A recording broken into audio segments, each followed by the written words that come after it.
Yes, good morning, good morning. Meron tayong simple interview kay Brian about sa kanyang inaani na palay. Medyo kasi napil ko yung niya, sadness. Nawasa ng insekto. Na insekto? Oo, nag-spray na ako kapon. Kumusta naman yung palay mo? Ay hindi, kumusta muna ikaw? Kumusta muna ikaw? Okay naman. Okay naman. Sure? Pero sad ka. Bakit malungkot? Oh, tignan mo yung mo. Isang tingin pa lang alam ko na, Bri. Kung masaya ka o malungkot. O may dinadaan kang problema.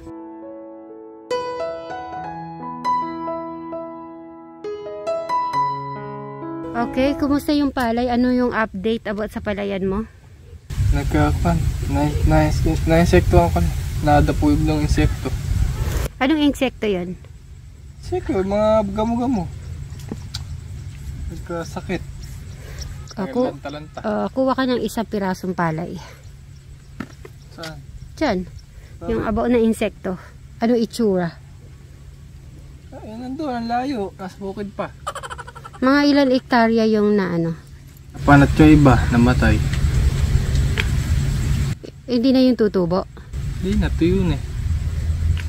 Mga ilan kaban yung alam mong parang nawala? Ha? Yung napanot? Hindi ko tansyado eh. Hindi ko alam, babawi pa yun. Sa tingin mo ba madami? Oo, marami. Madami. Saan banda? Yung sakahan ba yun? Oo. Dito konti lang. Yung sa'yo, yung nadali?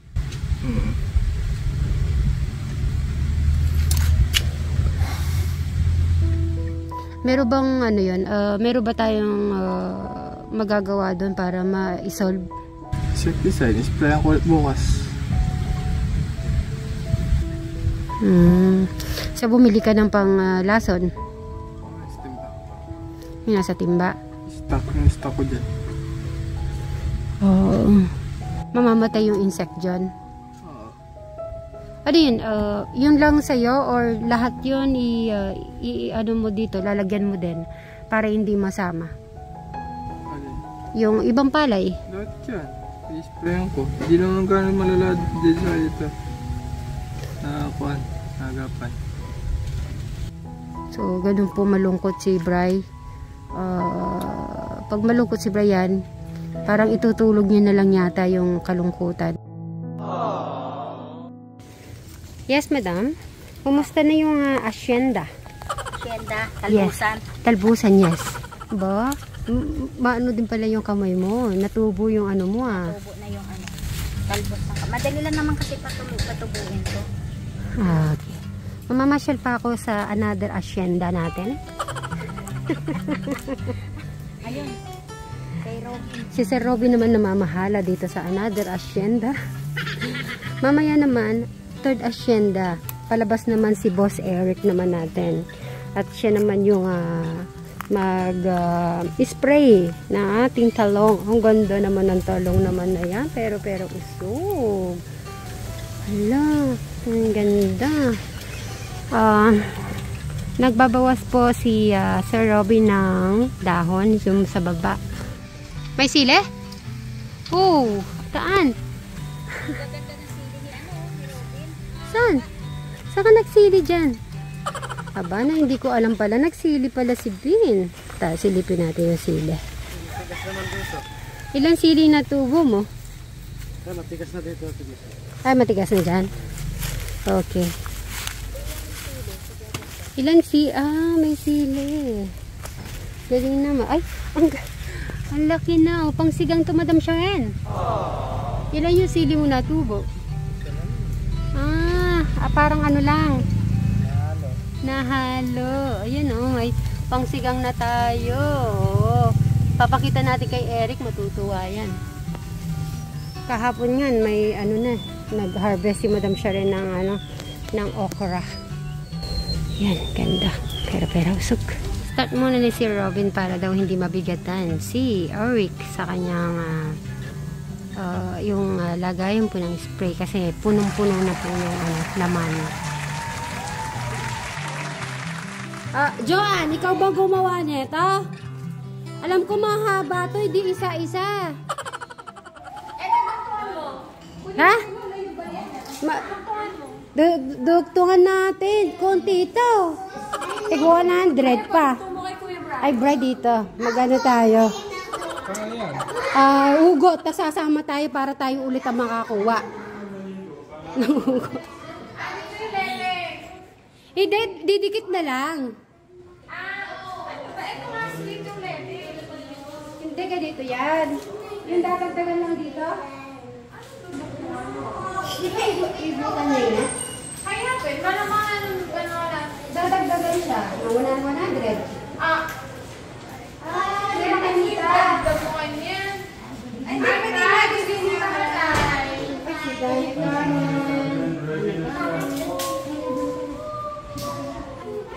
Ibig mo sabihin dagdagan tana mo.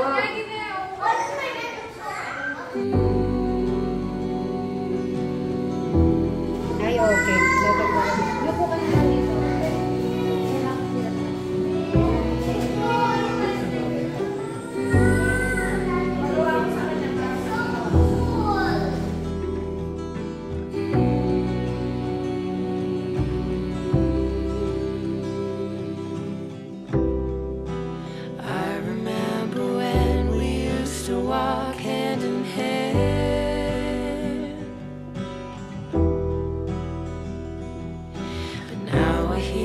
Footsteps unaccompanied, and you call my name, and I can hardly stand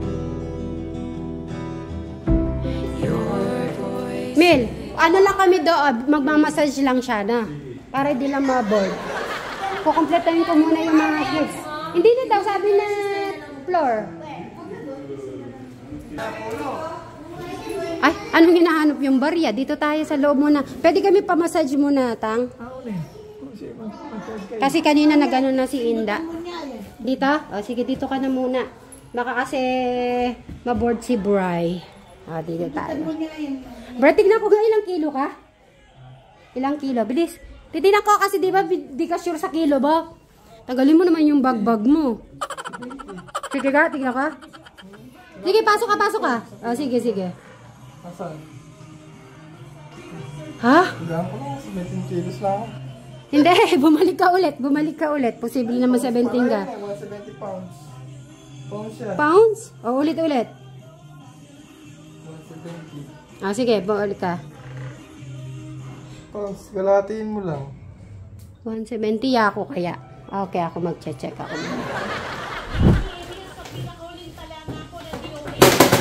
188 pa po ang kabang bilang ng mga firecracker-related injuries mula po yan noong December 22. At inikutan nga po natin ang ilan sa mga ospital at nalaman natin kung bilang yung mga biktima ng paputok ang kanilang Naka-on? Tingnan ko. Hindi pa man nagpapalit ang taon. Nasa 12 Dapat na meron lang may biktima ng yung paputok ng East Avenue Medical Center mula noong December 21. 300% Tingnan mo, sabi mo, Bri, sa akin pag umaandar siya. Tatlo lang ang naitala. Isa sa biktima, ang babaeng Meron na. Ganyan yung ulo mo. na nagtanong second degree burn Relax sa mo lang ulo mo. 29. Ang biktima, gumagawa raw ng pangbentang Gaganin mo. bigla itong Yan, pag ganun lang isa yan. sa napansin sa EAMC. Mas marami kaming nakikita na cases ng bata itong taon na to compared din sa mga nakaraang taon. Maybe because of the access ng mga bata dito sa mga paputok. Isa siguro sa dapat na... Dapat di ka nagpo-phone. Nakaano ka lang, yung parang, ano mo, gaganito mo. Wala ko pang cellphone ng cellphone. Di pala cellphone na hawak. Relax mo lang. Paano mo relax? Pwede ka matulog. Diba? Titingnan. So, habang ano po ay titingnan ko lang po yung sa labas habang nag-rest si Bri. Kasi medyo mahaba-haba pa po yung oras namin para sa birthday ni Inda. Kaya, mamaya na lang po, guys. Sa ngayon, nasa 17 na ang kabuang bilang ng mga firecracker-related injuries sa ospital. Pero paalala naman sa lahat, marami rin Dito ko na muna. stroke, heart attack at iba pa sa mga tanong ito. Dahil po siguro sa pagkain ng mga tawag po. Kaya ang aking advice lang, lahat po in moderation, yung kalusugan din po natin ang gawin po natin priority. Sa Tondo Medical Center, meron ng itong naitalang biktima ng paputok mula December 21 at inaasang madaragdagan pa sa pagsalubok ng bagong taon. Nakararami dyan ang biktima ng iligal na paputok na King Kong, 5-star at Boca. Ang pasyente na tinamaan ng Boga, nalapnos ang dalawang kita at binti ayon sa DOH as of 6. Ay, dati i-check ko lang. Mga kasama ni Bri, si Tata at saka si Inda. Pero mamaya ay kasama namin maglalaro. Lahat po kami maglalaro. Sa ayaw ni, mahiya ka man, Bri, talaga maglalaro ka, ha? Go, birthday ni Inda yan. Mga laro-laro lang ng mga simple laro. Games. Kailangan lagi ka panalo, may prize tayo. Okay, so mamaya na lang po, guys.